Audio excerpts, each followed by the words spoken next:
सभी बच्चों का बाल भारती क्लासेस 11 फाउंडेशन में स्वागत है।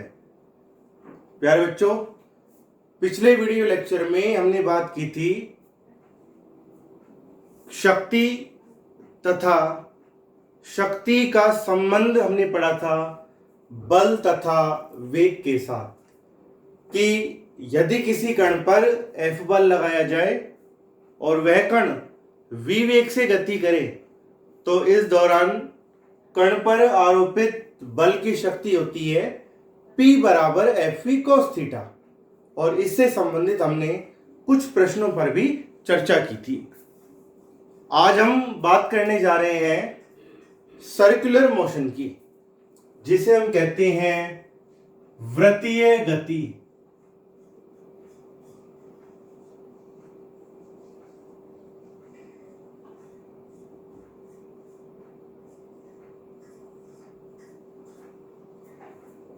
बेटा, वृत्तीय गति होती क्या है, जिसे हम सर्कुलर मोशन कहते हैं।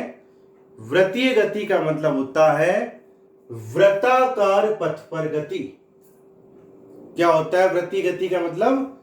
वृत्ताकार पथ पर गति। देखो कैसे एक्सप्लेन करेंगे हम वृत्ताकार पथ पर गति को। देखिए कैसे एक्सप्लेन करेंगे हम वृत्तीय गति को, अर्थात वृत्ताकार पथ पर होने वाली गति को। मान लीजिए ये एक वृत्ताकार पथ है जिसका केंद्र है O। कोई कण इस O को केंद्र मानकर इसके चारों ओर इस वृत्ताकार पथ पर गति कर रहा है तो कण की ऐसी गति को हम क्या कहेंगे? वृत्तीय गति कहेंगे। क्या कहेंगे इसे हम? वृत्तीय गति। तो वृत्तीय गति की जो परिभाषा बन जाती है वो आ जाती है जब कोई कण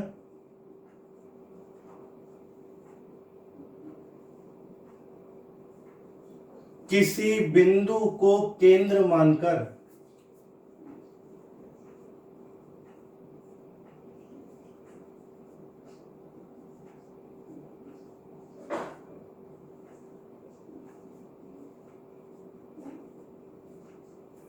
उसके चारों ओर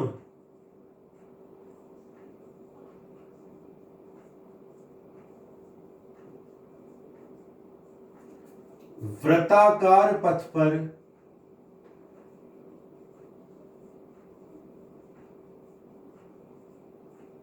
गति करता है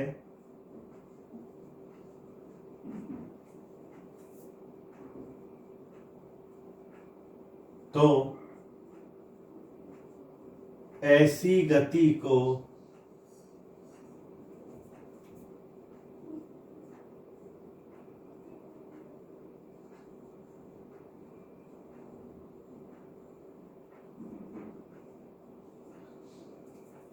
वृत्तीय गति कहती हैं।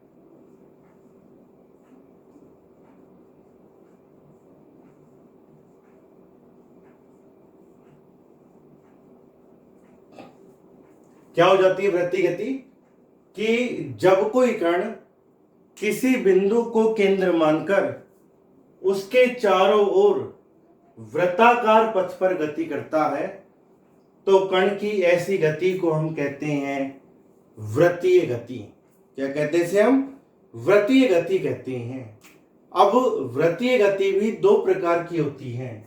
वृत्तीय गति के दो रूप होते हैं। एक तो आ जाती है एक समान वृत्तीय गति,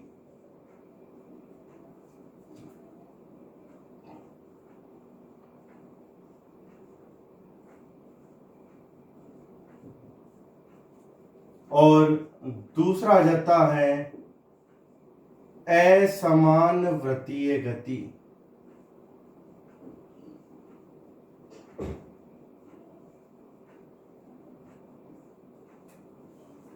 देखो एक समान वृत्तीय गति क्या होती है? आप बिल्कुल इजी है, इसके नाम से भी आप इसे पहचान सकते हैं।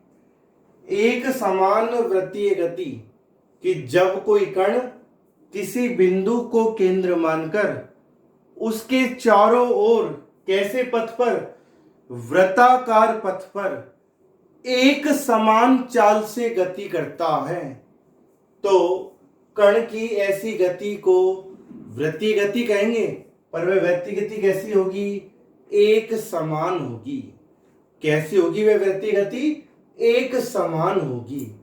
पर यदि इसके उल्टा हो जाए कि कोई कण किसी बिंदु को केंद्र मानकर उसके चारों ओर वृत्ताकार पथ पर तो गति कर रहा है, पर एक समान चाल से गति नहीं कर रहा, बल्कि असमान चाल से गति करता है, कि वृत्ताकार पथ पर या तो समान समय अंतराल में भिन्न भिन्न दूरियां तय करता है, या भिन्न भिन्न समय अंतराल में समान दूरियां तय करता है।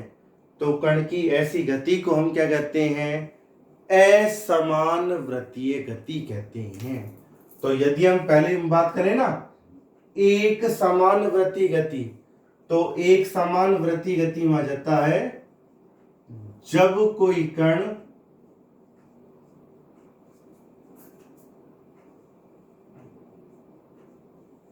किसी बिंदु को केंद्र मानकर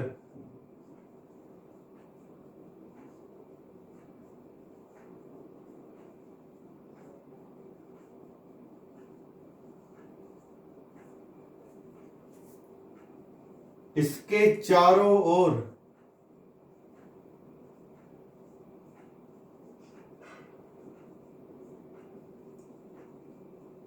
वृत्ताकार पथ पर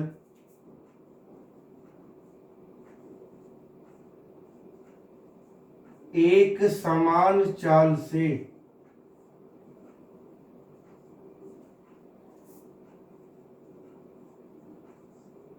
गति करे, तो कण की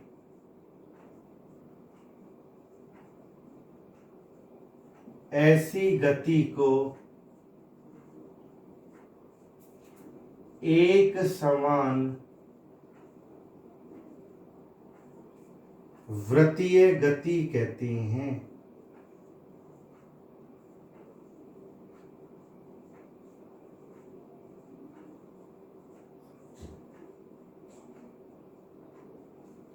कि जब कोई कण किसी बिंदु को केंद्र मानकर इसके चारों ओर वृत्ताकार पथ पर एक समान चाल से गति करे, तो कण की ऐसी गति को हम क्या कहते हैं? एक समान वृत्तीय गति कहते हैं। ये तो बात आ गई एक समान वृत्तीय गति की। और यदि हम बात करें किसकी? वृत्तीय गति के दूसरे रूप असमान वृत्तीय गति की हम बात करें, तो असमान वृत्तीय गति बिल्कुल इसके अपोजिट हो जाएगी, जिसमें कण की चाल एक समान नहीं होगी, बल्कि कैसी होगी?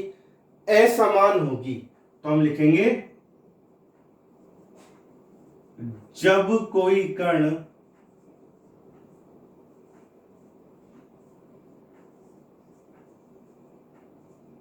किसी बिंदु को केंद्र मानकर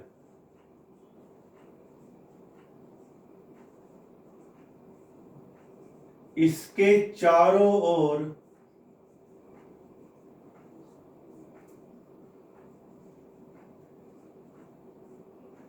वृत्ताकार पथ पर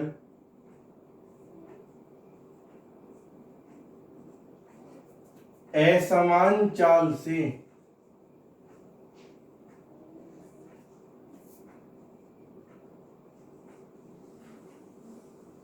गति करें, तो ऐसी गति को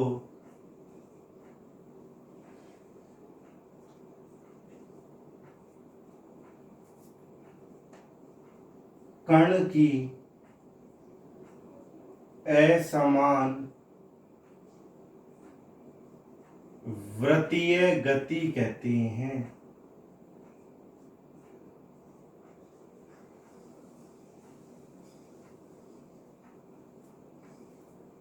क्या लिखा हमने? कि जब कोई कण किसी बिंदु को केंद्र मानकर इसके चारों ओर वृत्ताकार पथ पर असमान चाल से गति करे।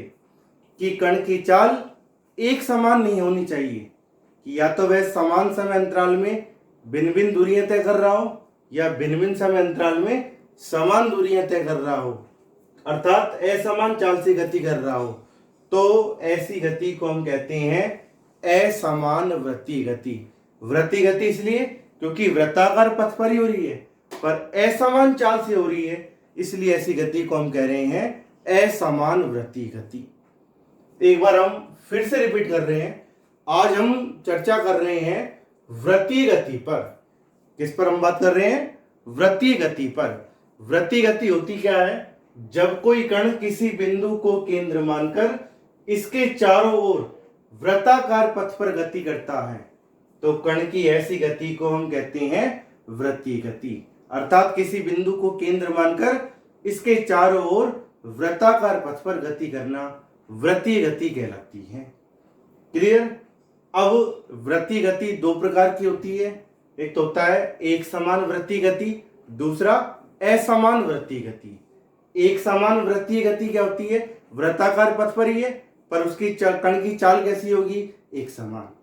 कि जब कोई कण किसी बिंदु को केंद्र मानकर उसके चारों ओर वृत्ताकार पथ पर ही गति कर रहा है, पर एक समान चाल से गति कर रहा है, तो ऐसी गति को हम कहते हैं एक समान वृत्तीय गति।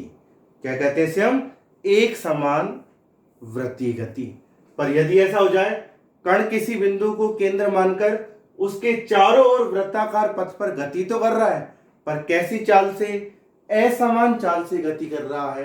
तो असमान चाल से वृत्ताकार पथ पर जो गति होती है उसे हम कहते हैं असमान वृत्तीय गति। क्या कहते हैं उसे? असमान वृत्तीय गति। समझ में आ गए? तो ये था वृत्तीय गति तथा वृत्तीय गति के दोनों प्रकार, एक समान वृत्तीय गति तथा असमान वृत्तीय गति। क्लियर? अब यदि हम इसमें और आगे बढ़े हम,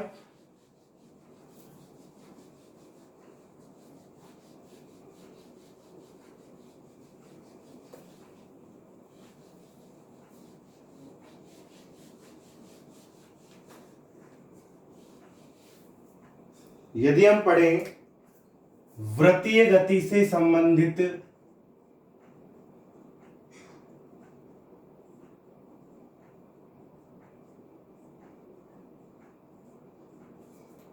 वृत्तीय गति से संबंधित राशियां कि कौन कौन सी भौतिक राशियां आप वृत्तीय गति में पढ़ेंगे, उनकी हम बात करें तो सबसे पहले बात आता है आवर्तकाल। आवर्तकाल को हम लिखते हैं कैपिटल टी से। किससे लिखते हैं आवर्तकाल को हम? कैपिटल टी से। आवर्तकाल क्या होता है? देखो बेटा, कि मान लीजिए कोई कण एक वृत्ताकार पथ पर गति कर रहा है। इस वृत्ताकार पथ का केंद्र है O। एक कण वृत्ताकार पथ पर गति कर रहा है जिसका केंद्र है O। आवर्तकाल क्या होता है? मान लीजिए कोई कण वृत्ताकार पथ के इस बिंदु A से अपनी गति शुरू करता है। अब बिंदु A से कण ने अपनी गति शुरू की। इस कण का इस वृत्ताकार पथ पर एक परिक्रमण पूरा कब होगा? जब वह कण बिंदु A से गति शुरू करेगा और वृत्ताकार पथ पर राउंड लगाता हुआ वापस कहां पर आ जाएगा? अपनी प्रारंभिक स्थिति पर लौट आए, तभी तो एक चक्कर पूरा होगा।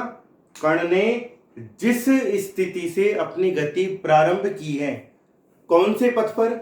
वृत्ताकार पथ पर। वृत्ताकार पथ पर कण ने अपनी जिस स्थिति से गति प्रारंभ की है, वापस अपनी प्रारंभिक स्थिति पर पहुंच जाए, तो इस प्रक्रिया में लगे समय को हम कहते हैं आवर्तकाल, इसे हम किससे दर्शाते हैं?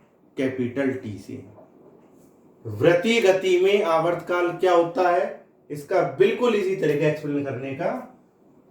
वृत्तीय गति में आवर्तकाल की हम बात कर रहे हैं। वृत्ताकार पथ पर कण द्वारा एक परिक्रमण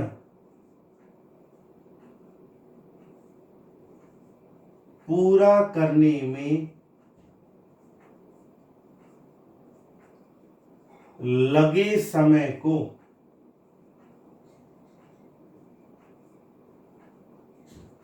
क्या कहते हैं? हम आवर्तकाल कहते हैं।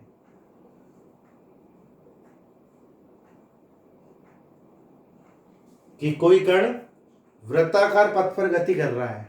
आवर्तकाल तो हम बहुत सी गतियों में निकालते हैं, फिलहाल मैं बात कर रहा हूं वृत्तीय गति में आवर्तकाल की। कि वृत्तीय गति में आवर्तकाल क्या होता है? जब कोई कण वृत्ताकार पथ पर अपना एक परिक्रमण पूरा करता है, कि जिस बिंदु से कण ने गति प्रारंभ की है वापस उसी बिंदु पर लौट आए, तो कण द्वारा एक परिक्रमण पूरा करने में लगे समय को हम क्या कहते हैं? आवर्तकाल कहते हैं। क्या कहते हैं? हम आवर्तकाल कहते हैं। आवर्तकाल को हम दर्शाते हैं कैपिटल टी से, और आवर्तकाल हमेशा किसमें मापा जाता है? सेकंड में। किसमें मापा जाता है? हमेशा सेकंड में मापा जाता है। दूसरी बात आ जाती है आवृत्ति। आवृत्ति को हम दर्शाते हैं एन से। किससे दर्शाते हैं? एन से। आवृत्ति क्या होती है? आवर्तकाल का व्युत्क्रम। आवर्तकाल का व्युत्क्रम को आवृत्ति कहते हैं।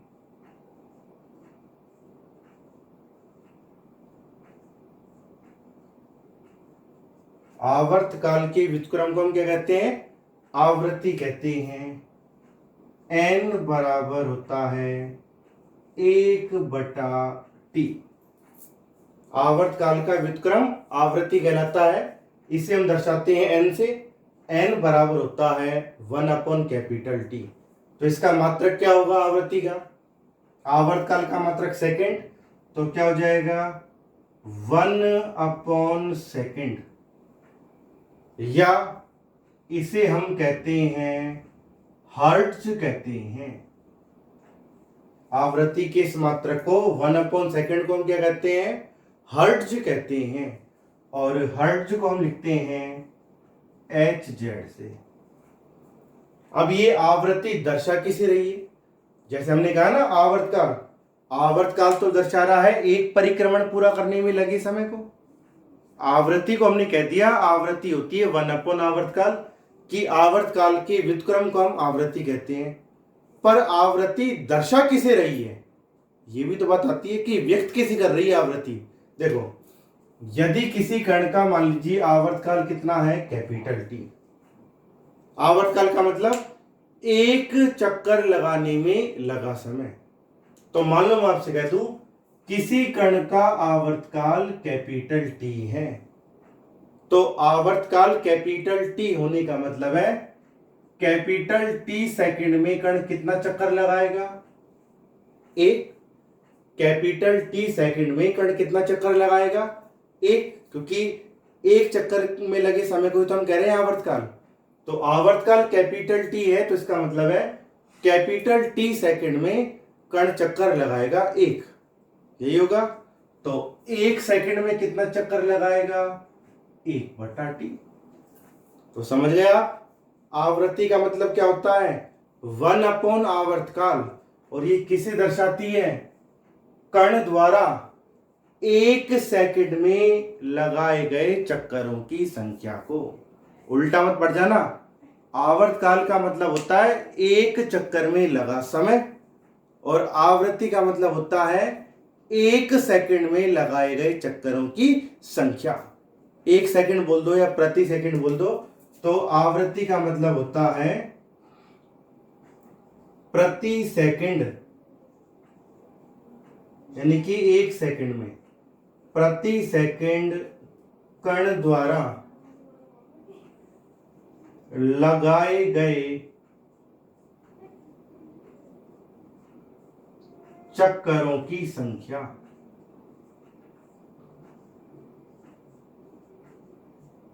क्लियर? तो ध्यान रखना कि आवृत्ति का मतलब होता है वृत्तीय गति में आवृत्ति होती है कि कोई कण वृत्ताकार पथ पर 1 सेकंड में जितने चक्कर लगाए, प्रति सेकंड उन चक्करों की संख्या को हम क्या कहते हैं? आवृत्ति कहते हैं। इसे हम दर्शाते हैं n से। इसका मान आवर्त काल के व्युत्क्रम के बराबर होता है, n बराबर 1/T। समझ में आ गया यहां तक? अब हम पढ़ते हैं कोणीय विस्थापन। ये सारी वृत्तीय गति से संबंधित राशियां हैं जो आपके काम आती हैं वृत्तीय गति में।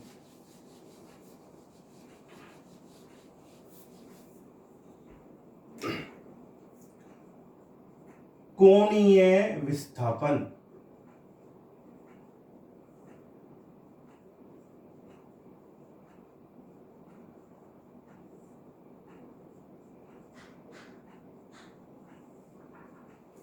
देखो कोणीय विस्थापन क्या होता है?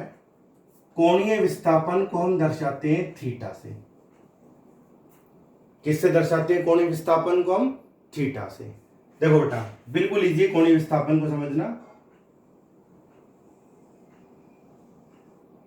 कि मान लीजिए ये एक वृत्ताकार पथ है जिसका केंद्र है O। एक वृत्ताकार पथ जिसका केंद्र है O। कोई कण इस वृत्ताकार पथ पर गति कर रहा है, अर्थात वृत्तीय गति कर रहा है। यह कण पहले तो था बिंदु P पर। मैं आपसे फिर से रिपीट कर रहा हूं, एक कण वृत्ताकार पथ पर वृत्तीय गति कर रहा है जिसका केंद्र है O। कण पहले तो था बिंदु P पर, अर्थात बिंदु P दर्शा रही कण की प्रारंभिक स्थिति को। और जब वह कण गति करता है तो मान लीजिए स्मॉल t समय पश्चात P से कहां पर आ जाता है? Q पर आ जाता है। P से कहां पर आ जाता है? Q पर आ जाता है। तो कोणीय विस्थापन क्या होता है कि जब कोई कण वृत्ताकार पथ पर गति करता है, अर्थात वृत्तीय गति करता है, तो उस कण की स्थिति को कहां से? केंद्र से मिलाने वाली रेखा। कि पहले कण बिंदु P पर था तो कण की स्थिति को केंद्र से मिलाने वाली रेखा कौन सी होगी? OP। फिर कण पहुंच गया Q पर तो कण की स्थिति को केंद्र से मिलाने वाली रेखा क्या होगी? OQ। के मध्य बने इस कोण को हम कहते हैं कोणीय विस्थापन, जिसे हम दर्शाते हैं थीटा से। किससे दर्शा रहे हैं हम इसे? थीटा से दर्शा रहे हैं। एक बार फिर से देखें, कोणीय विस्थापन क्या होता है? जब कोई कण वृत्ताकार पथ पर गति करता है, यानी कि वृत्तीय गति करता है, तो उस कण की स्थिति को वृत्ताकार पथ के केंद्र से मिलाने वाली रेखा द्वारा बनाए गए कोण को हम कोणीय विस्थापन कहते हैं। कि पहले कण की स्थिति को केंद्र से मिलाने वाली रेखा थी OP और बाद में यह रेखा कौन सी होगी? OQ। ये जितना कोण बनाएगी OP से OQ तक, इस कोण को ही हम क्या कहते हैं? कोणीय विस्थापन कहते हैं। तो मैं आपको लिख दूं कोणीय विस्थापन कैसे लिखेंगे? वृत्ताकार पथ पर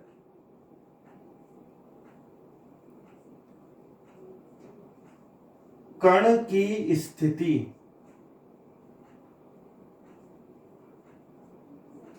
वृत्ताकार पथ पर कण की स्थिति को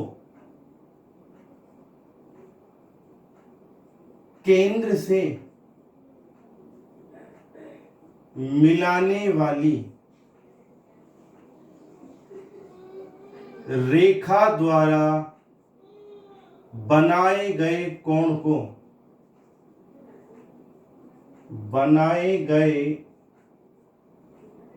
को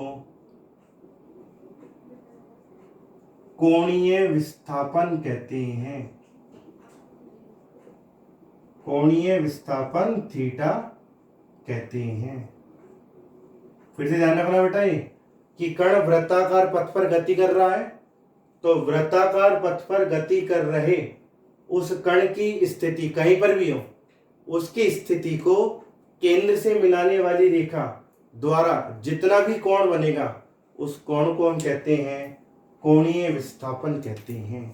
इसे हम दर्शाते हैं थीटा से। ठीक है।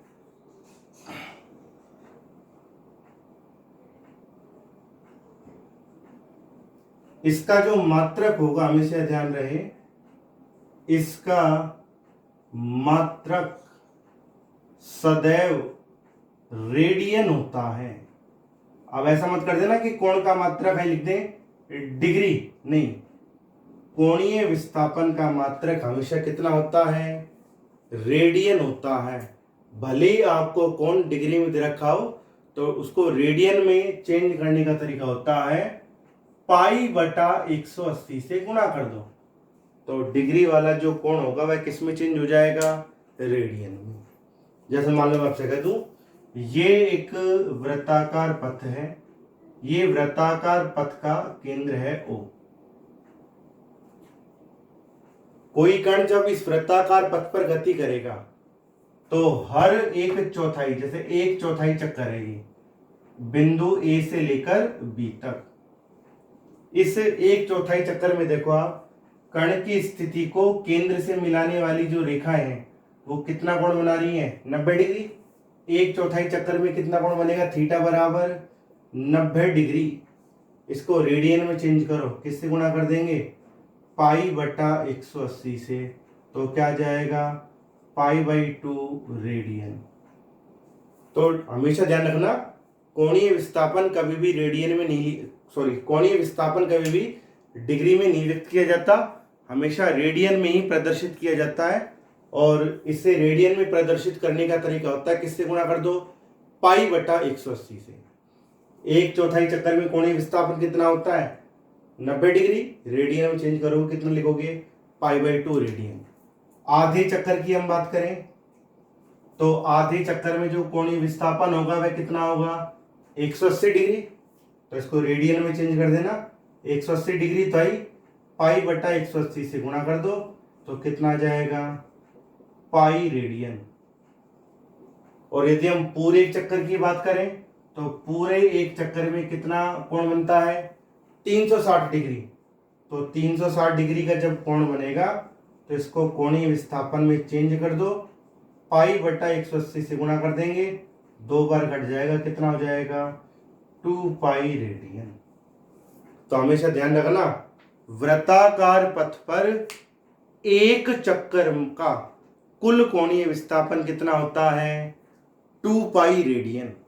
क्या होता है, 2 पाई रेडियन कोणीय विस्थापन होता है वृत्ताकार पथ पर कण की स्थिति को केंद्र से मिलाने वाली रेखाओं द्वारा बनाए गए कोण को हम कहते हैं कोणीय विस्थापन। क्लियर। अब हम तीसरी राशि की बात करें, कोणीय वेग।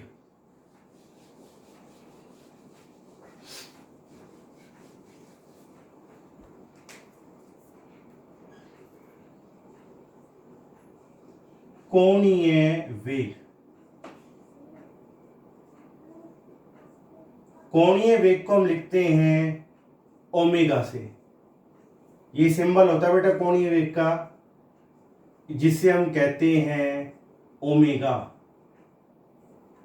इस प्रकार से W की तरह ही होता है सिंबल, इस प्रकार से अंदर मुड़ा हुआ यह जाता है कोणीय वेग, जिसे हम दर्शाते हैं ओमेगा से। क्या होता है वेग बराबर, पढ़ रखा ना आपने, विस्थापन बटा समय। तो कोणीय वेग बराबर क्या होता है, कोणीय विस्थापन बटा समय। कि जब कोई कण वृत्ताकार पथ पर गति कर रहा हो और वह स्मॉल t समय में कितना कोणीय विस्थापन तय करे, थीटा। कि बिंदु एक पी से लेकर क्यू तक समय लगा था टी, कर्ण ने कितना कोणीय विस्थापन बनाया था, थीटा। तो ओमेगा बराबर होता है थीटा अपॉन टी। क्या होता है, ओमेगा बराबर थीटा अपॉन टी। तो कोणीय वेग क्या होता है कि वृत्ताकार पथ पर गति कर रहे कण द्वारा प्राप्त कोणीय विस्थापन तथा समय के अनुपात को हम कोणीय वेग कहते हैं। इसे हम दर्शाते हैं ओमेगा से। इसका मात्रक क्या होगा, कोणीय विस्थापन का मात्रक क्या होता है, रेडियन बटा समय का मात्रक सेकंड। तो कोणीय वेग का मात्रक क्या होगा, रेडियन प्रति सेकंड। क्या होगा, रेडियन प्रति सेकंड। या इसे प्रदर्शित करने का, कोणीय वेग को प्रदर्शित करने का एक तरीका और है, या तो आप लिख दे कोणीय विस्थापन बटा समय थीटा अपॉन टी, या फिर ऐसे लिख दे ओमेगा बराबर, यदि हम एक चक्कर की बात करें तो एक चक्कर में जो समय लगता है उसे हम क्या कहते हैं, आवर्तकाल कैपिटल टी। और एक चक्कर में कोणीय विस्थापन बताया ना मैंने आपको, थीटा किसके बराबर होता है, 2 पाई रेडियन के बराबर होता है। तो आप ऐसा भी लिख सकते हैं ओमेगा बराबर 2 pi upon capital T.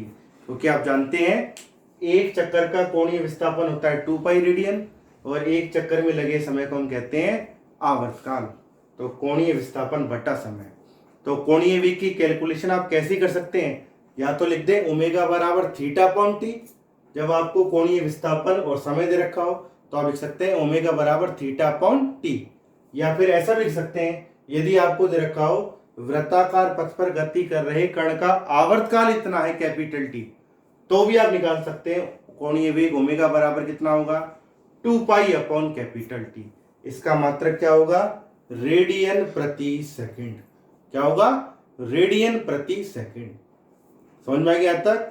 Last हम एक और पढ़ते हैं, कोणीय त्वरण। कोणीय त्वरण, कोणीय त्वरण को हम लिखते हैं एल्फा से। किससे लिखते हैं हम, एल्फा से। त्वरण का मतलब क्या होता है, पढ़ रखा है आपने, वेग में परिवर्तन की दर को हम त्वरण कहते हैं। तो कोणीय त्वरण हो जाता है किसी कण के कोणीय वेग में परिवर्तन की दर को, परिवर्तन की दर को क्या कहते हैं हम, कोणीय त्वरण कहते हैं। कोणीय वेग में परिवर्तन की दर को हम क्या कहते हैं, कोणीय त्वरण कहते हैं। और आप लिख देंगे कोणीय त्वरण किससे दर्शाते हैं, कोणीय त्वरण को हम एल्फा से।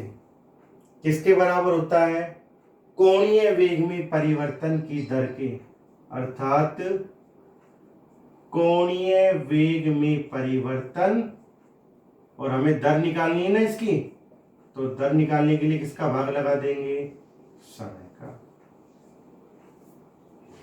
क्लियर। इसका मात्रक क्या होगा, कोणीय वेग का मात्रक क्या होता है, रेडियन प्रति सेकंड। ये तो होता है कोणीय वेग का मात्रक, बटा समय का मात्रक आप जानते हैं सेकंड। तो सेकंड सेकंड क्या हो जाएगा, सेकंड स्क्वायर। तो ध्यान रहे बेटा, कोणीय त्वरण का मात्रक क्या होता है, रेडियन प्रति सेकंड स्क्वायर। इसे हम किससे दर्शाते हैं, एल्फा से प्रदर्शित करते हैं। मालूम आपसे कह दूं कि t1 समय पर कोणीय वेग तो है ओमेगा 1, फिर t2 समय पर कोणीय वेग कितना हुआ, ओमेगा 2। तो कोणीय वेग में कितना परिवर्तन हुआ, ओमेगा 2 माइनस ओमेगा 1, ये तो परिवर्तन हुआ है। और t1 से t2 तक समय में कितना परिवर्तन हुआ है, t1 माइनस t2। तो ये क्या मिल गया आपको, कोणीय त्वरण ω2 माइनस ω1 बटा T2 माइनस T1। क्लियर? ये कब आएगा? जब आपको अलग अलग समय पर अलग अलग कोणीय वेग दे रखे हो तो आप बता सकते हैं उस समय अंतराल में कोणीय त्वरण कितना होगा। कोणीय वेग में जितना परिवर्तन हो रहा है बटा उस परिवर्तन में जितना समय लग रहा है, तो कोणीय वेग में परिवर्तन की इस दर को ही हम कहते हैं, अर्थात कोणीय वेग में परिवर्तन बटा समय, जिसे हम कहते हैं कोणीय त्वरण। इसका मात्रक होता है रेडियन प्रति सेकंड स्क्वायर। क्या होता है इसका मात्रक? रेडियन प्रति सेकंड स्क्वायर। समझ में आ गया सभी को? तो ये कुछ बेसिक हमने बात की थी वृत्तीय गति से संबंधित। इस पर और आगे विस्तार से चर्चा हम अगले वीडियो लेक्चर में करेंगे।